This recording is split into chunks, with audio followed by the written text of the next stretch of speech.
So let's get straight to the point. I used to love Lore Olympus. It was my favorite webtoon, and now I kind of hate it. And I really hate to hate it. I don't want to hate it. It's something that I've been deeply invested in for the past few years. I've been reading it every week. I was fast passing. I was, a fan, shall I say, a huge fan. My Sundays were always really kind of, Lore Olympus orientated. Like when I would wake up, I straight away would go to Webtoon and be like, yeah, what happened? I was really excited, and the plot lines were really amazing. The art was beautiful. Everything about it was just absolutely awesome. It was actually Webtoon that introduced me to Webtoon in general. I remember seeing snippets from Rachel's work from Lore Olympus pasted all over Facebook, and it caught my eye. I clicked on the link and I got sucked in right away. I downloaded Webtoon. I was binging it like crazy. I remember I was actually at the airport flying from Vienna back to England, and I was generally so bored because the plane was delayed and I had to sit there inside the plane actually waiting for the catering and whatever.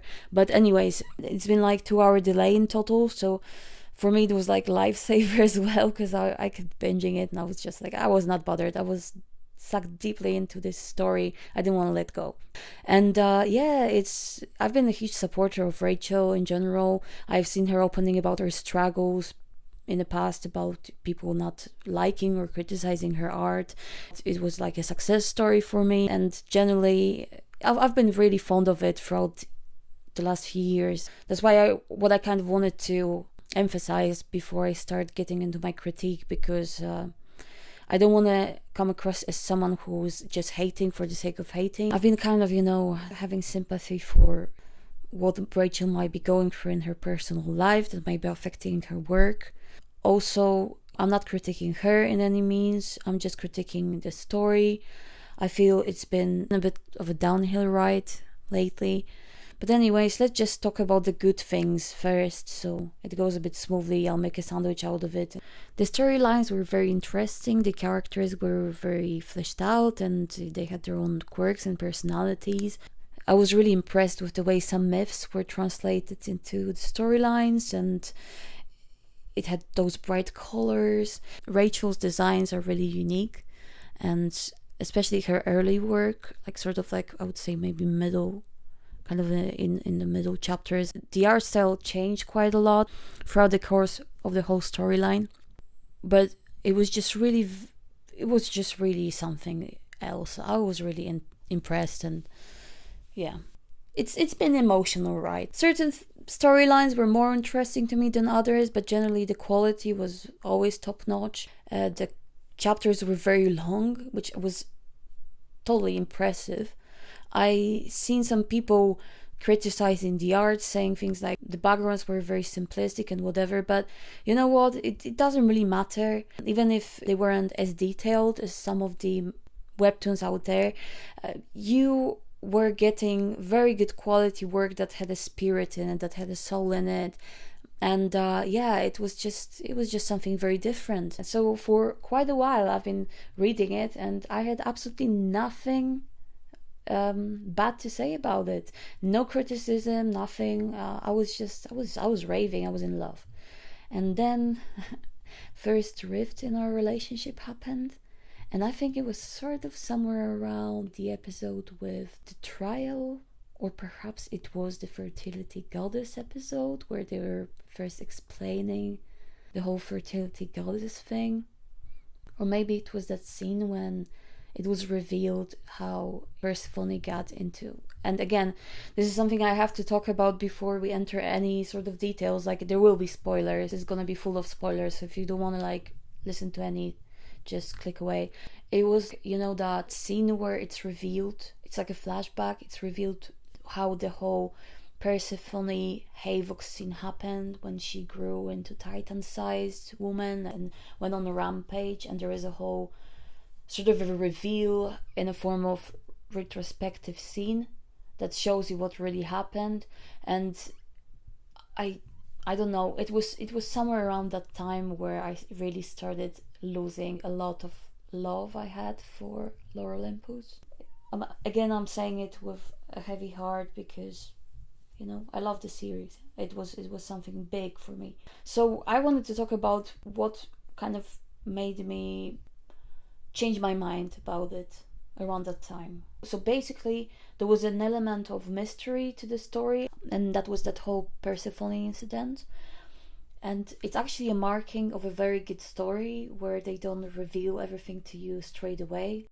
And there are those, you know, scenes where you have that aha moment, or, you know, whatever that is.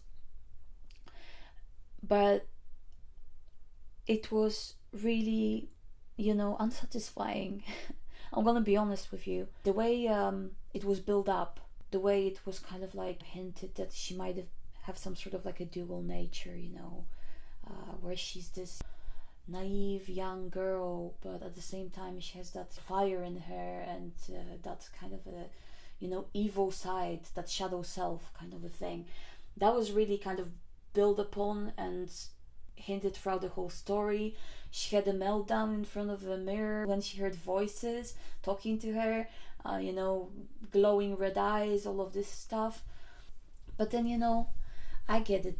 We didn't want to demonize Persephone, but the whole thing being like sort of like an accident driven, weird, you know, rage filled incident that was actually not Persephone's fault, but it was Eris's and the, you know, the villagers who were for whatever reason disrespectful to the goddess, which I just didn't buy.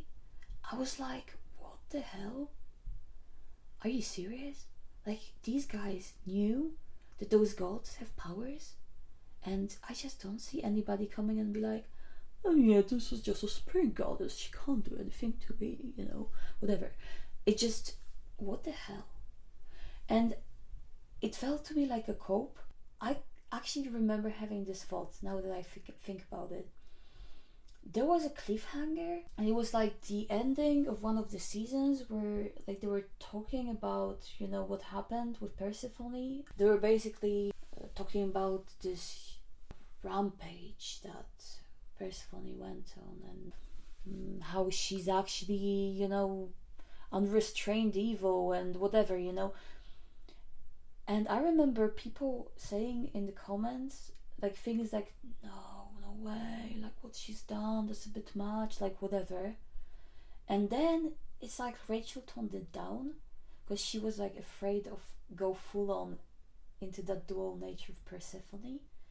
But guys, we got to remember that it was said before in the comic book that there were quite a few instances where gods were going on rampages and killing mortals.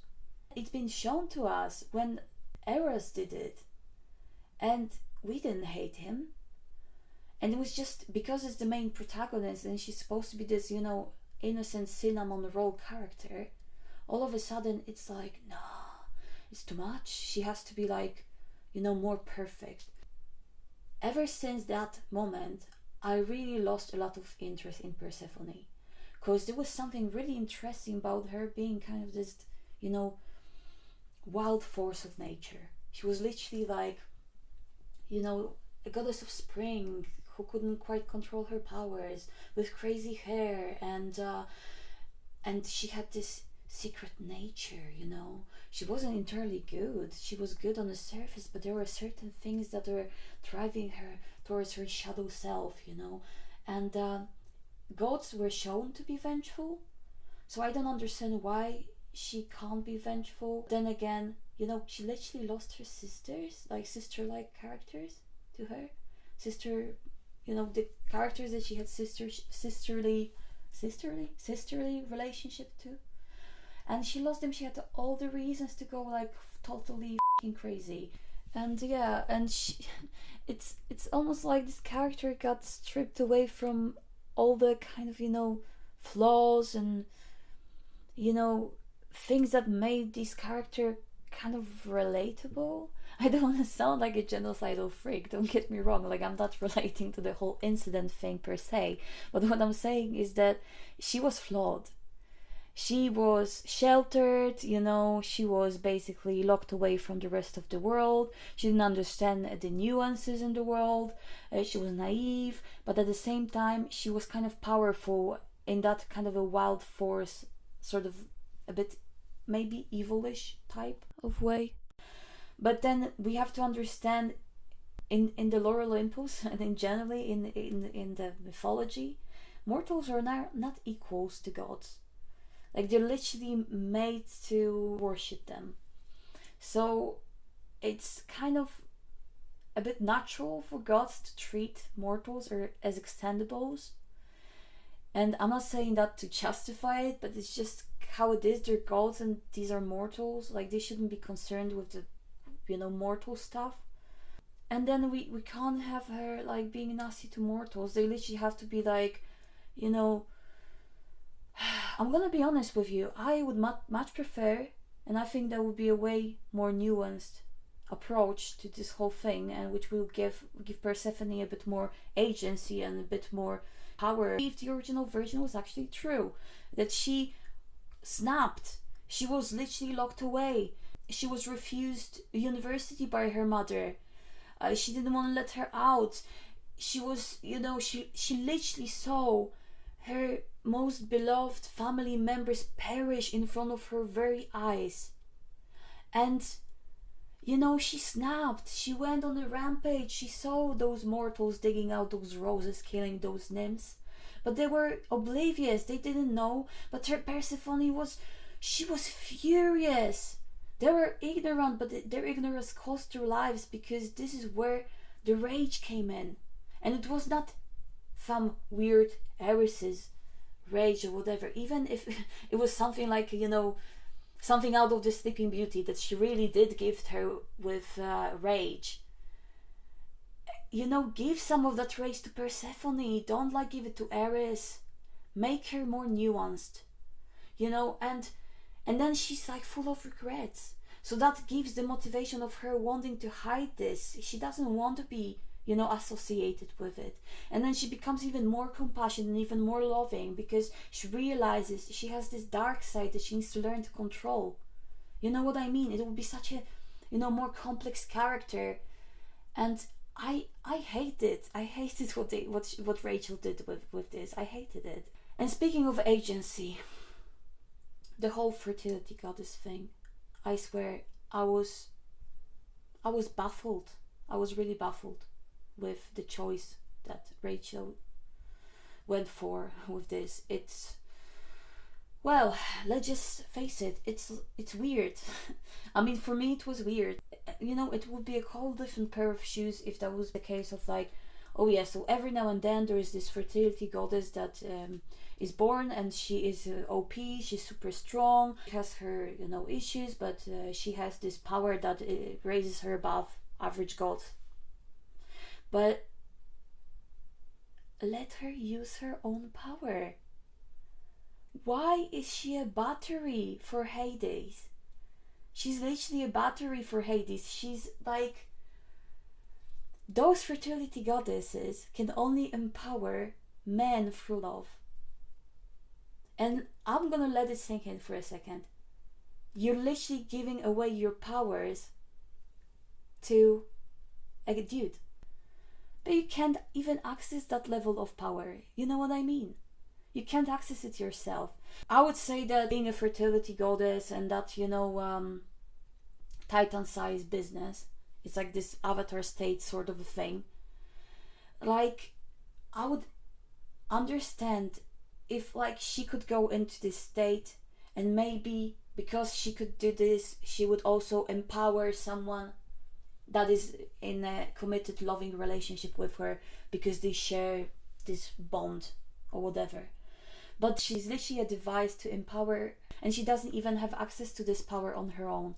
It's literally stated by the Erebos that it was a one-time thing when she was fighting Kronos. He literally like lended her full set of powers, and then he said, hey, you know, whatever, like I have to take it back now, and you're back to being average. But you can, at the same time, you can do this to Hades. Like, he can be strong and big and powerful, but you're battery, you know what I mean? It's so weird. I don't get it. And because Lore Olympus has a lot of females. It's actually written from a female perspective. Our, main character is a female. Basically, how would you justify this? I don't get it. It's like you're literally, your message you're sending is like, you are a battery that can empower someone who will love you, and you can only give that power to that someone, and without that someone you're pretty much powerless, because you're maybe not powerless, but you're average. You can't access this power without this man. You have to do it through love, and you have to gift it to him. And the story that touches upon a lot of feminine issues, it's such a weird choice. I don't get it. It really actually made me go, what? And again, it's about agency. It's like everything that happens to Persephone in the latest chapters, and actually, honestly, and I'm saying it again with a really, really heavy stomach and really, really heavy heart, that a lot of things throughout the story were like that from the beginning, where things were happening to her, but at first it was like something that was a starting point to her character development, but then it kind of became a crux. She's always going on about like, oh yeah, I'm useless, I'm this and that, and there are things happening to her. She loses her powers. She gets the whole thing with Apollo when he, does the deed. She has been locked away by her mother. Other gods are trying to take advantage of her. She, she gets pictures taken. There are all of these things that happen to this character, and we really want to see her pick up those things and do something about it, but like, she doesn't. And I'm like, honestly, at this point, a bit tired of this whole line of dialogue she has with literally everybody she deals with in these latest chapters, where she just keeps talking about how useless she is, and they keep telling her that she's powerful and amazing, but we don't see it. It's again like show don't tell issue. we are being told that she's amazing, but like, we don't see her doing anything. The saddest thing was that, when we started off, she was 19, and she was literally 19 in human years. It was stated in the comic book. It was touched upon. It was, a bit odd, to be honest, but whatever. Anyways, she had started from the very vulnerable point when she was not only a teenager, but she was also coming from a very secluded, very secured lifestyle where she wasn't really experiencing much. So I'd love to see her, getting into some commotions with life, getting some experience, getting stronger, reinforcing her boundaries, creating her boundaries in the first place, but there was a time jump, and we didn't see any of this at all. We seen her saying things like, oh yeah, I'm late to my appointment, and other outlandish things that made us think, oh yeah, maybe she's a bit older now and more in touch with her. Okay, let's not get into it. Anyways, you know what I mean. We never saw it. It was just implied to us. It was kind of, said to us in the dialogues, but we never saw it. And lately, I feel like it's not only Persephone stories, but there are a lot of different jumps in general. There are jumps between different plot lines that make the story a bit incoherent, to be honest with you. The pacing started to be odd. The chapters are really short. There are weird scenes being inserted into the story that don't really serve the main plot and make you kind of stray from the main road you should be following. And then there are no sort of ends to these little and twists, so we end up in the maze of a story that kind of becomes incoherent. I don't really understand what's going on with the silly dive anymore, and that's like the main plot line. And I don't like to think about myself as stupid, but ever since this thing happened, we had backstories of the characters, some side stories, and we have some smuts and the scenes that feel like more like fillers than actual episodes, and they are getting shorter. And basically, maybe it wouldn't bother me as much if that would be something that I would read in one go, but because they get released every week, we are losing the track of the story as viewers, because we get something happening and then we get 3 weeks, which is almost a month, of fillers, and then we get back to the main story, and oh yeah, and the person thinks, oh yeah, maybe I should reread, but I don't remember. I found myself looking into the previous episodes because I just simply forgot what was going on. And it's not good, because before it felt like Rachel had multiple plot lines, but they were somewhat connected to one another, so the jumps between these plot points were kind of organic to the story. It didn't feel like too much of a deviation from the main plot. But now it just feels like we're jumping all over the place, and I'm just literally losing track of where my feet are landing. I want to have a compassionate approach when it comes to someone's work. At the end of the day, we are reading this comic book for free. And, I don't know if something is going on, in Rachel's life. Maybe she's, too entangled with that, Jim Henson's animated series that is coming up in some future time. But generally, it kind of feels her heart is just not there, And it's weird because it's not only the length of the story, but the way the characters are drawn, the way the dialogues are written. Everything is really rushed, it's all over the place. We get this huge build-up around the romantic relationship between Persephone and Hades, and the way they get together and the way they basically marry feels really, really rushed, which is weird because that should be kind of a cherry on top. We've been reading this story for years before they got together, so that's big, and it feels really underwhelming. In one episode, she's stating that she wants to take things slow, she doesn't want to make these big jumps with Hades, which is understandable because they only saw each other again after being apart for 10 years. But then just a couple episodes later, it gets totally dropped and she just marries him right away. It's just a bit bizarre. What happened to her university? What happened to her ambitions? What happened to her as a character? Because now it feels like she's just this... How did he call it? Dread Queen of Hades. And that's all she is now.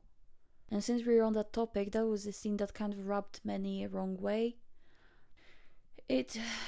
I'm a bit torn on that. I kind of understand that in relationships people do different things and they have different kind of way of interacting with each other, but at the same time the series did make a huge point of emphasizing consent, and it feels like she was not in the position to give one. And a lot of people felt that way, and it was just a bizarre episode. It was pretty much a smut between Hades and Persephone, but as much as we waited for those, all these years of them jumping through hoops to get together, now that it happens, it actually feels wrong, because it happens at the wrong time. They are fighting Kronos for the third time, I think, now. And she's clearly distressed. There is like this tension.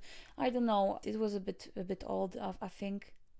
But generally, I found their relationship to be really shallow. Ever since they started dating, it's all about, she's like, oh yeah, I'm not good enough. And he's like, yeah, you're amazing. You're more than everything. And it just feels like they are constantly just reassuring each other. And it's fun to watch once, twice. But we also want them to just, do normal things together and just see them, being a couple. We don't see them joke around. We don't see them like do goofy things. We actually did see some of that stuff in the past, and that was kind of a charm of their whole getting together story. That they were very different people from different backgrounds. They had different quirks, they had flaws, and they related to each other in a very unique way. And now it feels like yeah, he's the Dark Lord and she's his Dark Mistress, and she has these red glowing eyes and brings animals to other people's houses, and she's all boss bee type of energy, you know what I mean? But at the same time, we didn't see her getting to that place where she came back from her exile. She was pretty much unsure still. She was very reactive to, the whole Apollo thing. She got into relationship with Hades, but there was the whole thing about her developing confidence in the relationship because she was a bit concerned with him not wanting to be as close to her as she wanted to be, and she didn't know how to voice it, and it was all cute. We saw this happening, and then it just cut.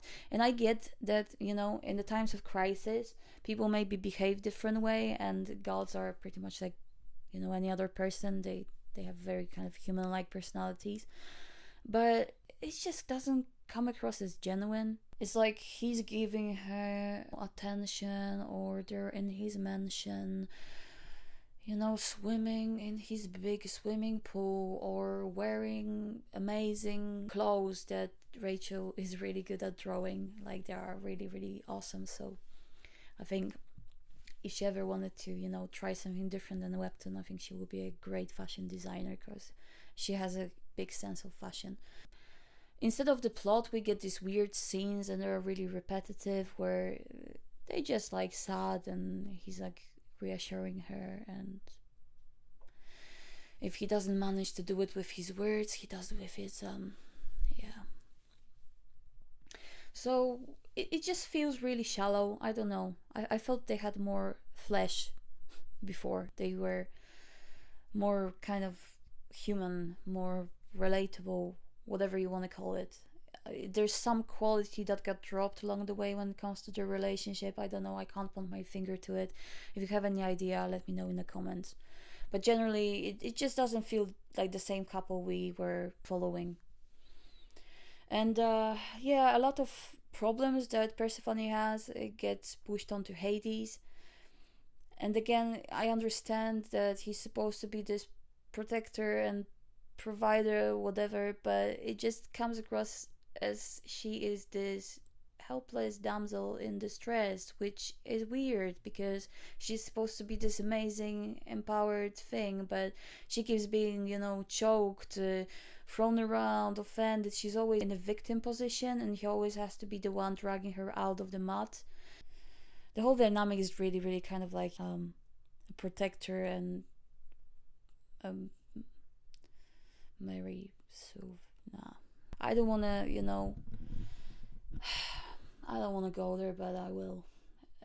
Persephone is a Mary Sue character. I mean, she wasn't before, and like I said, before the changes that were done to the story, she was very much a flawed character, but now it feels like her only flaw is not being confident and letting others walk over her.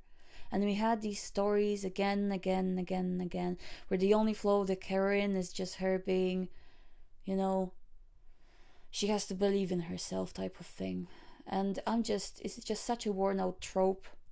And it's a shame that Persephone's arc went this way, especially when we had a huge reason to think that it would be way more interesting than that. I don't know, maybe you can relate, let me know. And in general, it's not only Persephone's and Hades' relationship that gets this kind of treatment. We were waiting a very long time for Eros to be reunited with Psyche, and then they did get reunited, and then we skip jumped. And we saw them having a baby, and then they were locked away in a dungeon, and that's about that. And same goes for Demeter. Sorry, I just can't. Demeter. So same thing goes for her. Her storyline is like supposed to be the biggest obstacle for Persephone and Hades' happiness, and them riding away into the sunset with their love out on display or whatever. She's supposed to be the biggest hoop that they have to jump, and the way it's resolved, I mean, it's massively underwhelming. Like, she doesn't get invited to wedding. Like, that's a bit tragic, I guess. The whole like, intervention thing was odd, but also it was really strange to have Hades proposing there to Persephone. It's just a weird setting to do it, especially when it kind of makes the rift between them and her mother even deeper. But she gets her comeuppance. She doesn't get invited to the wedding.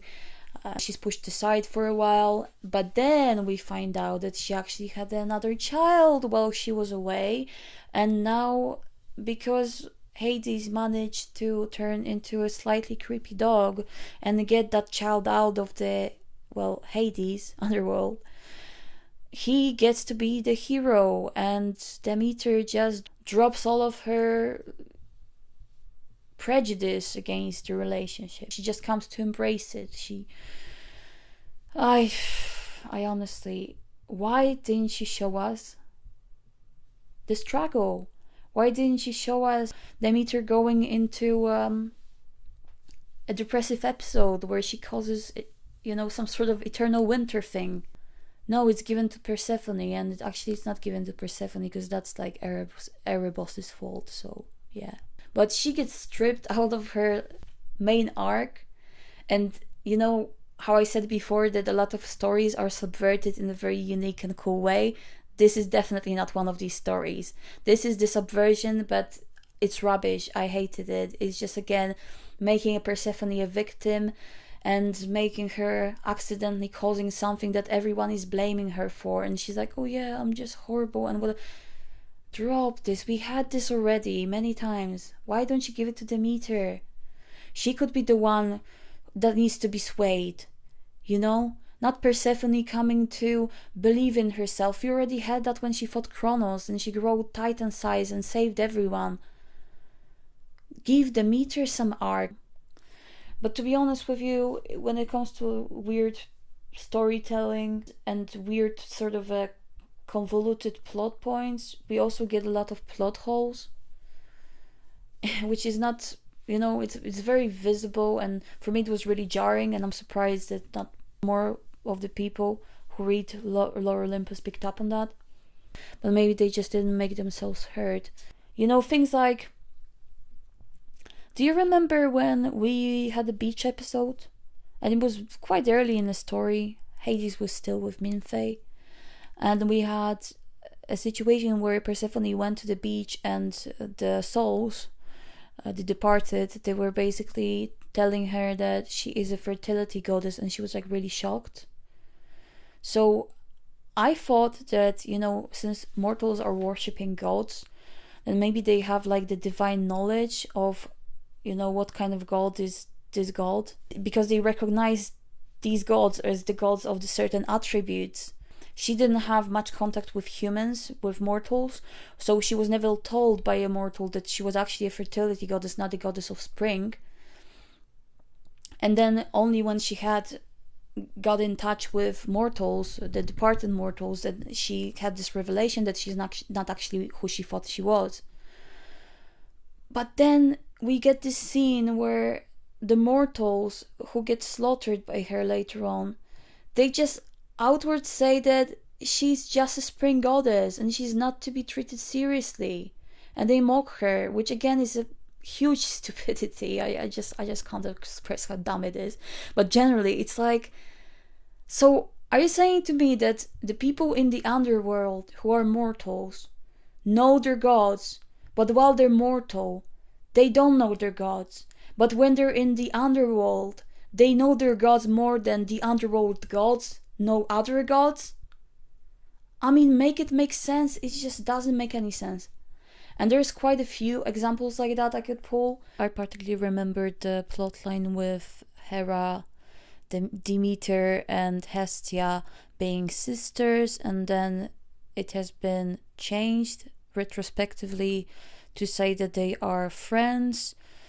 There were things like Persephone in her rampage being hinted as something entirely different, and it does feel a bit like backpedaling again. We actually had few little details that kind of slipped through the cracks, including the fact that I think Rachel, which I totally understand, went out of her way to not show the certain close relationship between the gods. I'm not sure if I'm allowed to use this word on YouTube, but the certain type of relationship that is frowned upon in the society, and that's for a good reason. The original mythology was basically full of these relationships, and Rachel went really out of her way to basically get the story presented in a way that didn't include these themes. But then we have the situation with Hera being actually still named as Demeter's sister, despite being called her sister at first and then being called her friend, but then it was reverted to her being called her sister again. But yeah, we had the scene where Ares kissed Persephone, which would make it a kiss between first cousins, which, well, you could argue that Hera and Demeter were not really blood related. Persephone was actually created by Demeter, but at the same time it feels like it's, the whole thing with Apollo taking over the whole Olympus without anybody raising any concerns or any sort of pushback. It's just unbelievable, a bit stupid. It doesn't feel like, it was very well thought of, to be honest with you. Because we get to know throughout the course of the Lore Olympus story that Olympus is full of really, really powerful gods. And those gods are not super fond of Apollo because of what he's done to Persephone. And we would get a pushback from at least a few gods if he just one day decided to take over the throne. And it just doesn't make any sense the way he does it. Zeus has a lot of children that are more eligible for the throne. He has Ares, who is just running around. He has Eris. Jesus, I don't know how to distinguish my language skills. Sorry about that. But yeah, you know what I mean. He has children of his own. Like, I know that technically Apollo is his son that he legitimized, but I mean, there is literally so many people who could challenge him in his claim to the throne that it's just weird that it doesn't happen.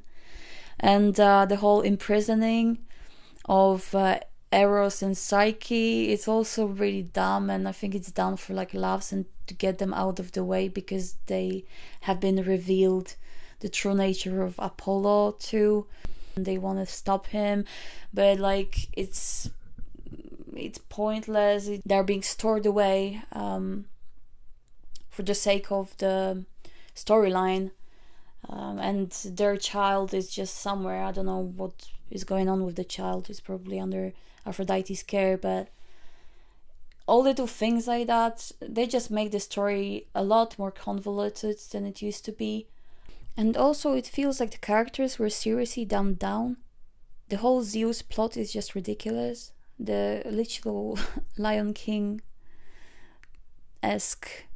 situation with Hebe, it's just all really, unbelievable, to be honest with you. I just can't, no, it's just not it.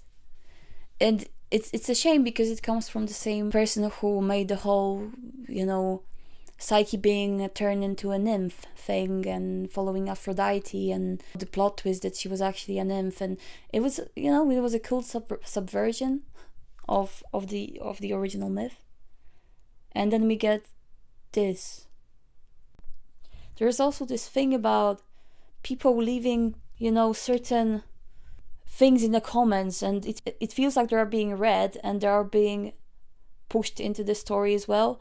Like, for example, we had this situation where we were shown that her powers were inverted, and then a lot of people in the comments, including myself, said that we saw her getting her usual flower crowns popping out of nowhere just a couple episodes ago. We saw her raising that tree with Hades when they were doing the famous dance. She was using her powers. And just one episode later, we get the full explanation about how this happened. And it was something, I don't know if I remember it well, but it was just, I kind of remember it being something silly, like she could still use her powers but only until her birthday or something. Or maybe I'm just making it up, because I'm not following the story anymore. It's just, maybe it's one of the alternate versions of it that I created in my head somewhere along the way, but it kind of feels like it was the case. I don't know, please let me know. And then we had the note, the famous note that Rachel left under one of the episodes, and that was particularly the episode where Persephone reveals that her powers have inverted. There is this huge spring event that she kind of leads, and she messes up again, but it's not her fault, it's her boss's fault, of course. But we get the line of dialogue from Demeter saying, "You killed the goddess of spring." I don't know what was the purpose of that note. I think like 99.999% of people who would read that line wouldn't take it directly, like she's actually dead. Especially with, we actually see what is happening, and we understand the nuance that Demeter is, just trying to say that he killed that aspect of her, but for some reason, Rachel decides to explain it to us outward in the note under the comic book. And I mean, it felt really jarring. It was just kind of like, I don't want to, be reaching and say, oh yeah, it was like insulting or anything, because I'm sure that was not the intent. So I'm not going to go there. But what I'm saying is that it was just odd. It felt like she was literally thinking people are this stupid, that they won't understand what was happening, that they won't understand the nuance. I don't know if anybody thought that Persephone was dead before seeing that note. I don't think anybody thought that, and it was just weird. It feels to me, and I do apologize if what I'm saying is untrue, because I have no way of knowing that. And this is what I want to emphasize.